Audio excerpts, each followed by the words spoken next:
Bonjour à tous. Aujourd'hui, nous allons nous intéresser à un roman intitulé Comment fais-tu l'amour, Cerise? Il a été écrit par René Fallet et a été publié en 1969.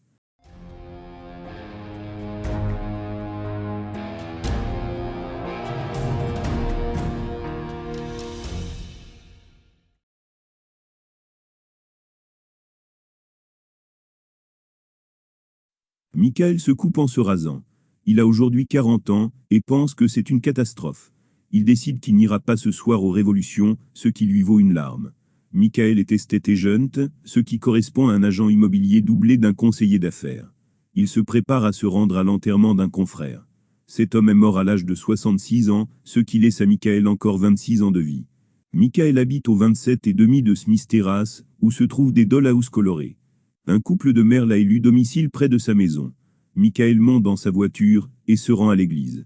Une nouvelle larme coule, après qu'il ait compris qu'il est plus proche du mort que de l'enfant.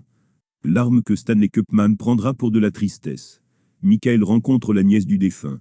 Il est plus intéressé par les jambes de cette femme que par l'enterrement. Il se souvient qu'hier Jenny, une bunny girl du Getty, a rejeté sa demande. Lors des condoléances, Michael donne rendez-vous à la nièce pour ce soir. Michael revient joyeux à l'agence dans laquelle il travaille. Il confie le refus de Jenny et sa rencontre avec la nièce du mort à une secrétaire nommée Gilles. Junkie vient à l'agence. Il s'agit du meilleur ami du patron. Il a 27 ou 28 ans et a un look spécial. Il s'ennuie dans la vie. Quand il demande s'il va aux révolutions ce soir, Michael répond sans doute. C'est Michael qui lui a trouvé un travail chez Monsieur Powell. Michael raccompagne son ami jusqu'à sa moto.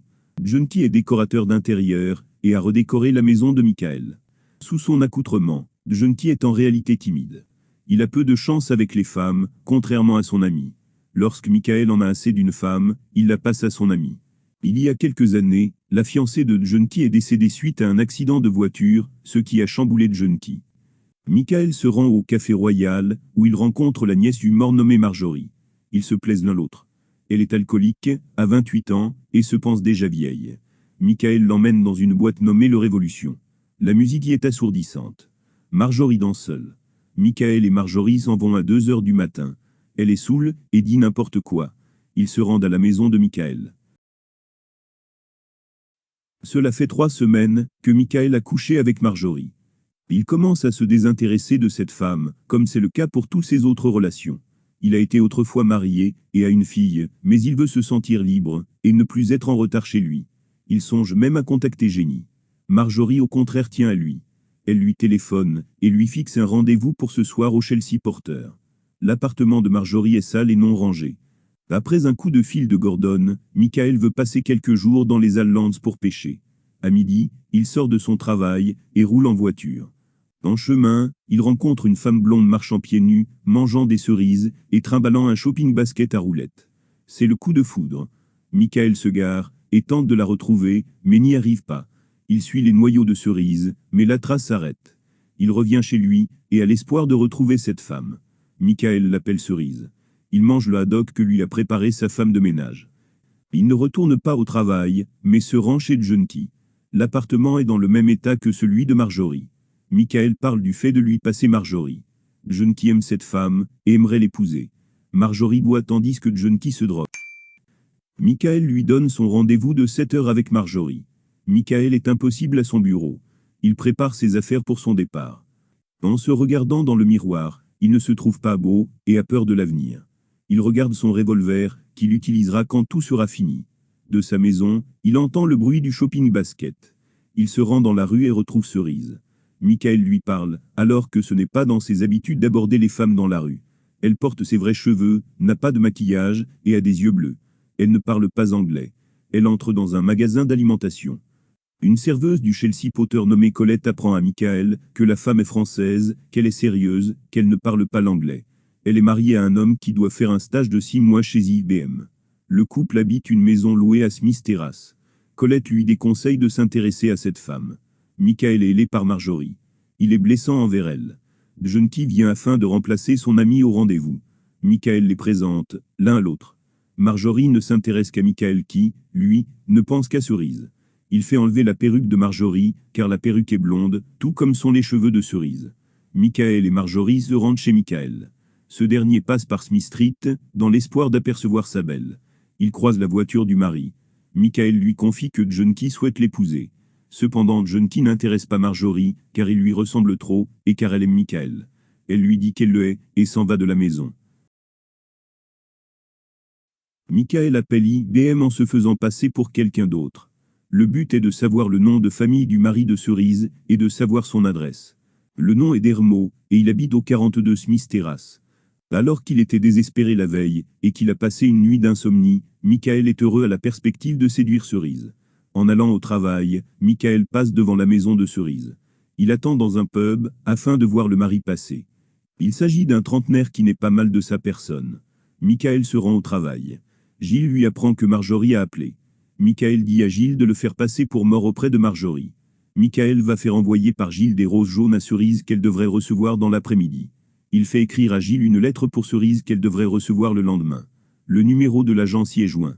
Il ne partira pas en Écosse ce week-end. Il demande à une autre secrétaire de Jeannette de chercher à savoir si l'entreprise n'a pas, comme client, un employé d'IBM. Michael quitte son travail, se promène et pense à Cerise. En revenant au bureau, Gilles lui apprend que Marjorie n'a pas cru à son histoire de décès, que les roses et la lettre seront envoyées, et qu'ils ont comme client Monsieur Charlton, qui travaille chez IBM. Michael invite Gilles à venir chez lui ce soir, car il veut qu'elle lui donnera des cours de français. Michael a couché avec Gilles. Ils se rendent ensemble au travail. Il amène un magnétophone, afin d'enregistrer la voix de Cerise. Il attend désespérément l'appel de Cerise, qui finit par appeler Gilles. Cerise dit que le patron de Gilles est un fou. Elle est mariée, et a 2 enfants. Son mari a jeté les roses. Il était heureusement absent, lorsqu'elle a reçu la lettre. Elle a trouvé Michael pas mal, quand elle l'a rencontré dans la rue, mais il ne parle pas français. Elle se plaint du fait que peu de personnes parlent français. Son mari et ses enfants lui parlent peu, car le premier passe ses journées au travail, et que elle seconde passe leur journée à l'école. Gilles propose à Cerise de l'appeler quand elle s'ennuiera. Cerise invite Gilles et Michael à venir prendre le café demain à 2 heures. À la fin de l'appel, Gilles traduit en anglais tout ce que Cerise lui a dit. À 3h30, Michael est devant l'école. Cerise n'est pas venu chercher ses enfants à l'école.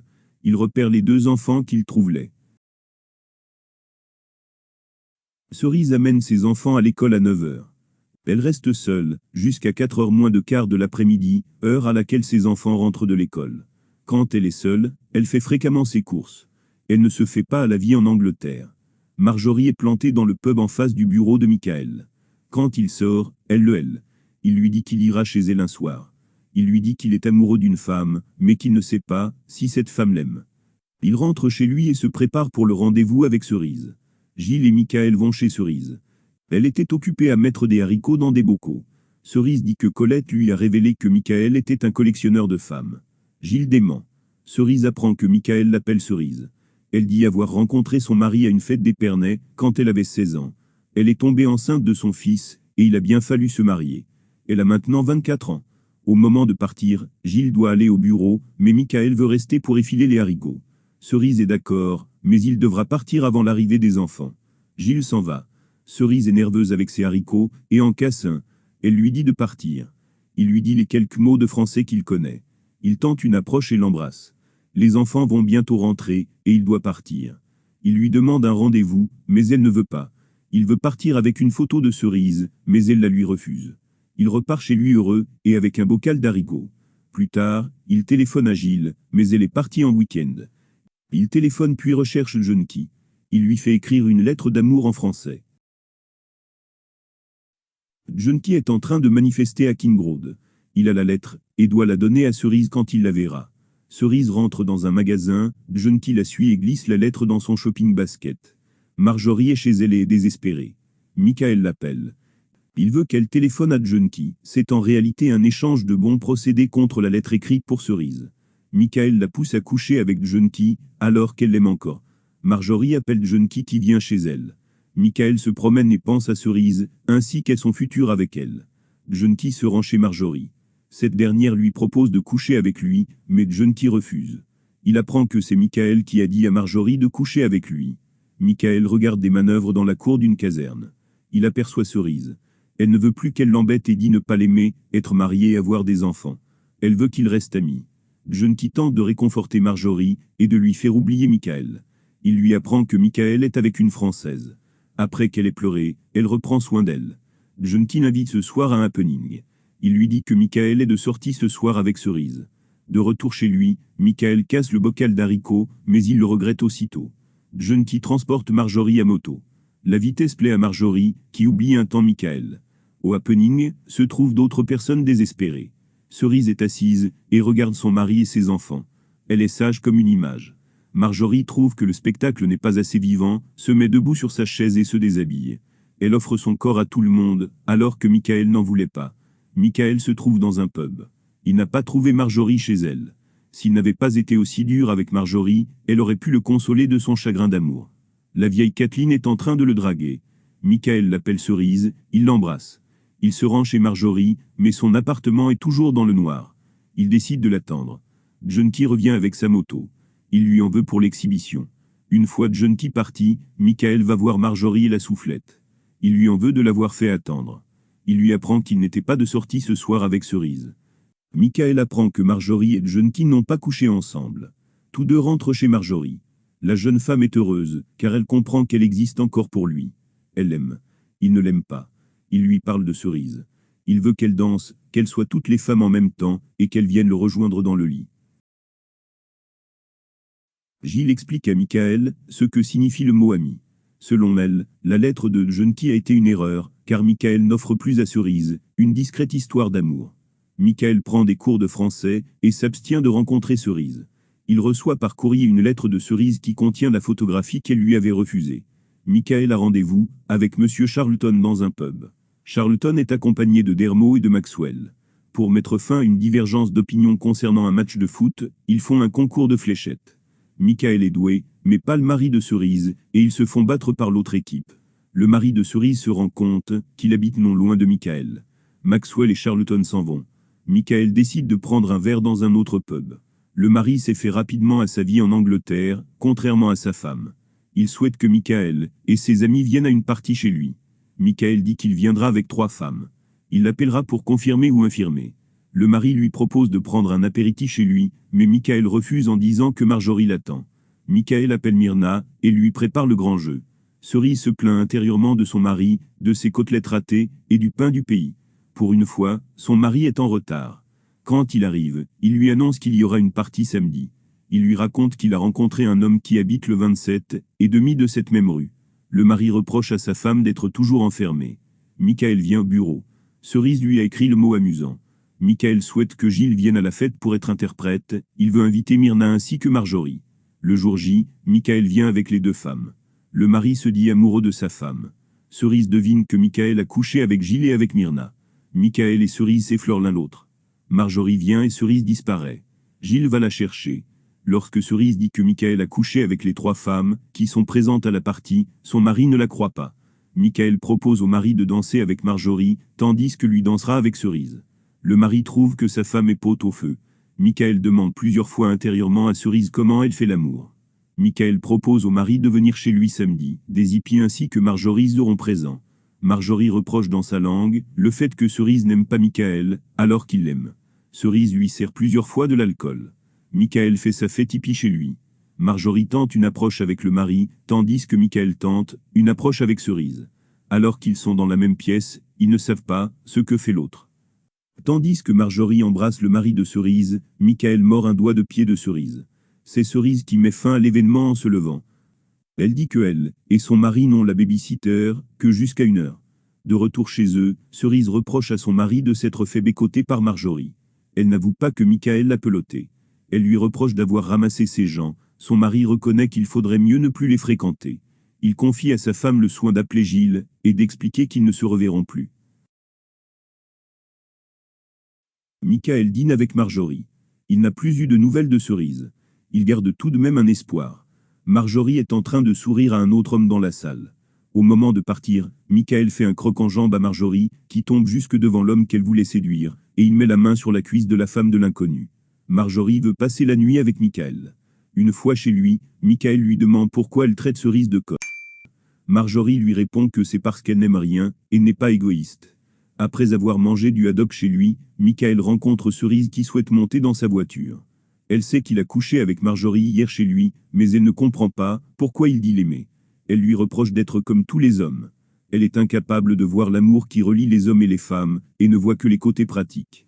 Elle lui dit qu'elle va partir un mois en vacances en France. Elle va lui envoyer une carte. Michael veut l'emmener déjeuner à la campagne. Il pense même à avoir un accident avec elle. Quand il lui demande si elle a déjà eu un amant, elle lui répond que non. Il s'arrête à une auberge. Rien ne se passe entre eux. Michael passe divers scénarios dans sa tête. Il rentre en voiture. Elle refuse de le laisser l'embrasser, il la traite de pauvre conne. Michael est au Getty avec Jenny. Il est saoul. Le sachant malheureux, Jenny est prête à passer la nuit avec lui. Elle le raccompagne chez lui. Il n'a pas reçu la carte de cerise. Jenny lui offre ses fesses, mais il n'est pas intéressé. Il pense à Junkie, qui est maintenant à Saint-Tropez. Junkie lui a offert un atlas. La carte de la France intéresse Michael. Quelquefois, il se laisse embouter par Marjorie, mais après il la traite de pute. Un jour, Michael voit Cerise passer devant chez lui. Il lui court après. Elle est froide avec lui. Michael appelle Gilles, et lui dit qu'il va partir pour l'Écosse. Il propose à Marjorie de venir avec lui. Il veut oublier Cerise. Quand il revient chez lui avec sa voiture, il voit Cerise en train de rire avec un marchand d'oignons. Il prépare ses affaires et part avec Marjorie. Il se rend chez Gordon. Il dit qu'il va sans doute épouser Marjorie. Dès le lendemain, il se met à pêcher. Il se sent mieux. Marjorie aussi, elle a arrêté de boire. À Junkie, Michael écrit qu'il veut épouser Marjorie, et qu'il veut se passer des autres femmes. Cependant après la réponse de Junkie, Michael devient sombre. Marjorie se remet à boire. Après avoir lu la lettre de Michael, Junkie a fumé plusieurs sticks, et est au Rasputin. Il voit Cerise en train de danser avec un homme. Elle dit s'ennuyer, quand elle sort avec son mari, qui lui dit de bien se tenir. Elle a fait semblant de ne pas aimer cet endroit, quand elle y a été avec son mari, puis elle y est revenue seule. Son mari ne sait pas qu'elle était là, et est actuellement absent. Elle trouve Michael aussi rasoir que son mari, quand il la bassine avec son amour. Junkie lui dit que Michael va épouser Marjorie. Junkie et Cerise dansent ensemble. Cette femme plaît à Junkie, qui voit ses scrupules envers Michael diminuer. Il fume de la Marie-Jeanne. Il lui fait comprendre que si Michael est si maladroit avec elle, c'est car il l'aime. Quand il lui demande ce qu'elle aime, elle ne lui répond que des choses, et non des personnes, pas même son mari ou ses enfants. En échange d'un slow, elle promet d'appeler, et de revoir Michael. Junkie tente une approche lors du slow, qui met mal à l'aise Cerise. Il la transporte grâce à une 2 chevaux. Quand il tend quelque chose, elle lui donne une claque, et s'en va. Il pense qu'elle s'est cachée dans un terrain vague. Il la retrouve et abuse d'elle. Cerise le grippe dans le dos. Il repart avec la voiture, et laisse Cerise seule. Elle rentre chez elle à pied. Elle prend un bain, et se coupe les ongles cassés. Dans sa lettre, Junkie disait qu'il avait vu Cerise danser au Rasputin, et qu'elle désire de tout son cœur revoir Michael. Ce dernier part d'Écosse, et ramène Marjorie chez elle. Il se rend chez Junkie, qui lui confirme que Cerise veut le voir, et qu'elle a dansé au Rasputin. Junkie lui fait remarquer ses 2 longues griffures, il dit que cette Hildegardville les lui a faites. Michael fait appeler Cerise par Gilles. Cerise lui donne rendez-vous dans un parc, tandis qu'elle sera avec ses enfants. La rencontre a lieu. Les 4 personnes se promènent parmi les arbres. Elle l'embrasse sur la joue. Les enfants les aident à se comprendre l'un l'autre. Cerise ne le croit pas, lorsqu'il dit que quelque chose lui a manqué en Écosse. Elle sait que Michael veut se marier avec Marjorie. Michael remarque les 2 ongles de Cerise coupés ras. Il fait le lien, avec les 2 griffures de Junkie. Il pense que Cerise et Junkie ont pris du plaisir ensemble. Il la traite de whore, et s'en va. Elle ne comprend pas, pourquoi il est parti. Il rentre chez lui, et a le délire. Durant la nuit, il prend son revolver et sort. Il se rend chez Junkie. C'est Kenneth qui lui ouvre la porte. Junkie est dans un trip. Kenneth raconte que Junkie a parlé de coucher avec une Cerise. Michael renonce à le tuer. Il dit qu'il va surveiller Junkie et pousse Kenneth et Lee à partir de l'appartement. Maintenant qu'il est seul avec son ami, Michael regarde les 2 griffures, et pense que Junkie a su comment faire l'amour à Cerise. Il demande à Junkie comment il a procédé. Junkie mime l'acte. Il délire. Il passe par la fenêtre, se prend pour un aigle et se tue. Michael passe ses soirées au Marquis, qui est une boîte horrible. Il a des aventures avec des filles faciles. Il en veut à Cerise et à Junkie. Cerise finit par téléphoner à Gilles, et lui demande si Michael n'est pas malade. Michael fait la tournée des pubs avec Marjorie. Ivre, il pense entendre la moto de Junkie. Un soir, il se défait de Marjorie pour Kathleen. Un jour, Michael voit Cerise faire des allers-retours à Smith Terrace, avec un vélo et ses enfants. Il aime toujours, mais pense bientôt en être délivrée, puisqu'elle est censée partir au mois de novembre. Cerise lui envoie une lettre contenant le mot pourquoi. Il ne répond pas. Le shopping basket ne passe plus devant chez lui. Le merle mâle est mort, et la femelle chante. Michael se rend au Chelsea Potter. Colette lui apprend que Cerise est à l'hôpital. Elle aurait eu une syncope suite à un problème cardiaque. Michael fait le tour des hôpitaux, et finit par retrouver après le départ du mari, il se rend dans la chambre de Cerise. Michael apprend que le mari partira avec les enfants demain, et qu'elle le suivra dans une semaine. Elle lui demande pourquoi elle ne l'a pas vu depuis 2 mois. Il finit par répondre le mot Junkie. Elle apprend que Junkie est décédé, et elle raconte ce qu'il lui a fait subir. Michael viendra tous les jours voir Cerise, et projette de l'accompagner à la gare. Dans l'ascenseur, Michael place ses mains sur Cerise et embrasse sa gorge. Il lui dit qu'il l'aime. Gilles appelle Marjorie. Elle l'informe que Michael va partir ce matin pour Paris. Dès qu'il a quitté l'ascenseur de l'hôpital, Michael a su qu'il allait suivre Cerise en France. Cependant, il ne lui a rien dit, ce qui fait qu'elle est de moins en moins souriante au fil des jours. Elle dit qu'elle l'aime bien.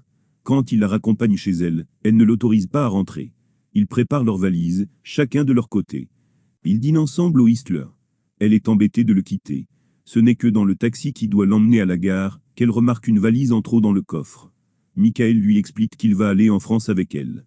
À la station, Marjorie arrive et tire sur Michael qui décède. Dans ce roman, nous avons 2 Michael. Il y a celui du début du roman, puis il y a celui qui existe depuis sa rencontre avec Cerise, jusqu'à la fin du roman. Le premier Michael est un collectionneur de femmes.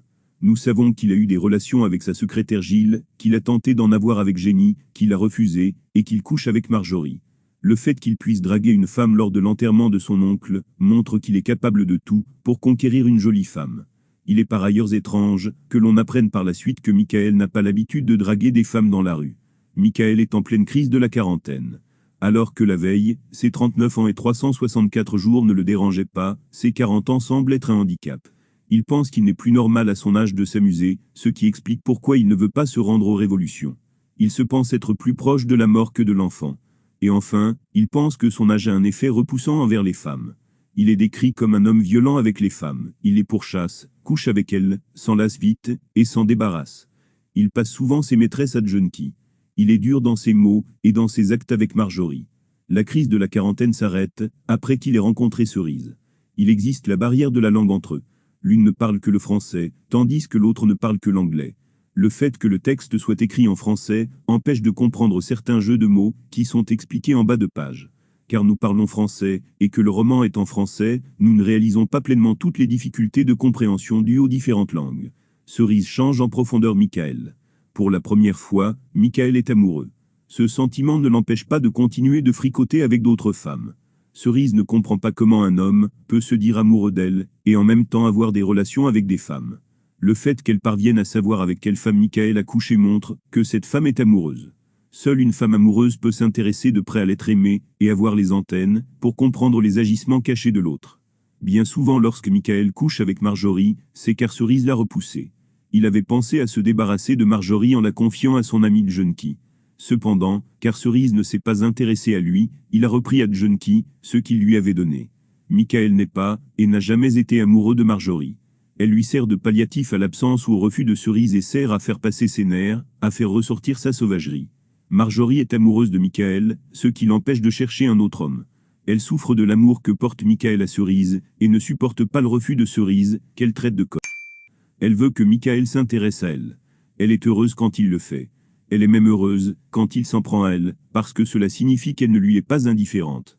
Après qu'il l'ait fait tomber, elle propose de passer la nuit avec lui. Lorsque Michael passe du temps avec elle en Écosse, Marjorie s'arrête de boire. Lorsqu'elle comprend que Cerise trotte dans la tête de Michael, elle se remet à boire. Puisqu'elle est amoureuse, elle sait deviner ce que les autres ne sont pas capables de comprendre. Marjorie n'est pas la seule à aller mal. Tout Londres ne semble pas aller bien, l'alcool coule, la drogue est consommée, il y a des manifestations, les boîtes de nuit passent de la musique assourdissante, des idées politiques venues d'autres pays ont fait leur chemin juste là, des hippies sont présents lors de la fête chez Michael. Sous les apparences, Cerise ne va pas bien non plus. Elle offre l'image d'une parfaite ménagère. Elle a un mari, 2 enfants, elle fait des courses, et met des haricots dans de bocaux. Elle ennuie même son mari, qui la trouve pot au feu, et se laisse embrasser par Marjorie. Lorsque Cerise rencontre Michael, c'est le conformisme qui rencontre l'anticonformisme. En réalité, Marjorie n'aime pas cette vie. Elle n'aime ni ses enfants, ni son mari. Elle sort certains soirs en cachette dans des boîtes de nuit, afin de pouvoir s'amuser comme elle l'entend. Michael pourrait lui permettre de sortir de cette vie routinière, cependant, Cerise ne le lui permet pas.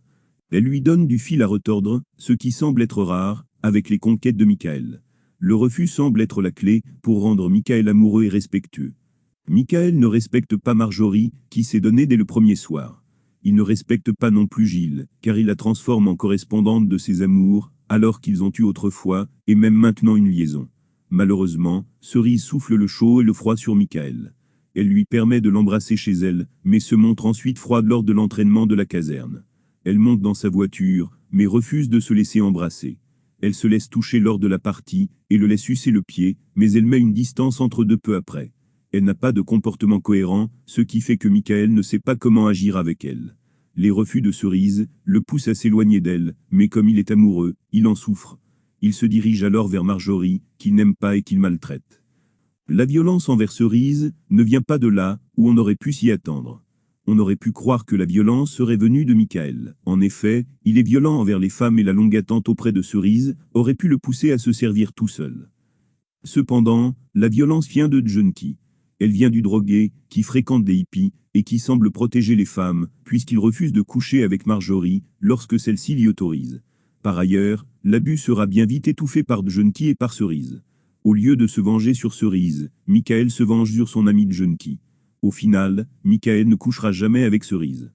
Nous n'aurons jamais la réponse à la question du titre du roman, qui était pourtant une obsession de Michael lors de la partie. Nous ne saurons pas non plus quel est le vrai nom de Cerise. À la fin du roman, Michael est rendu tout à fait inoffensif, ce qui n'est pas du tout acceptable.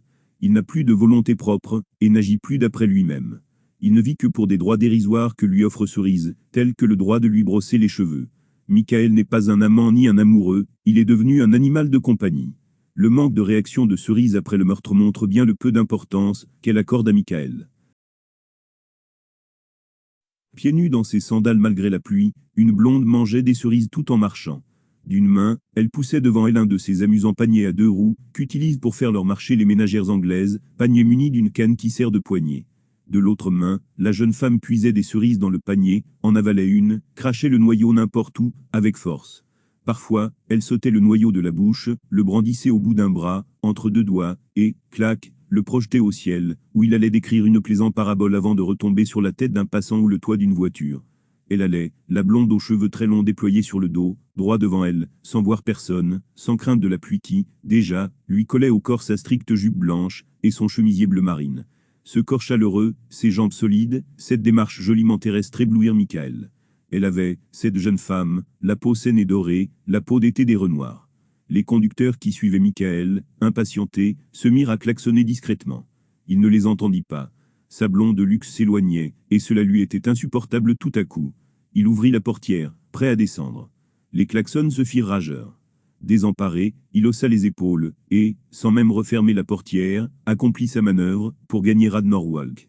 Ayant ainsi libéré la voie, il gara la Jaguar n'importe où, et revint en pressant le pas, vers l'endroit où devait être, à présent, la blonde aux cerises.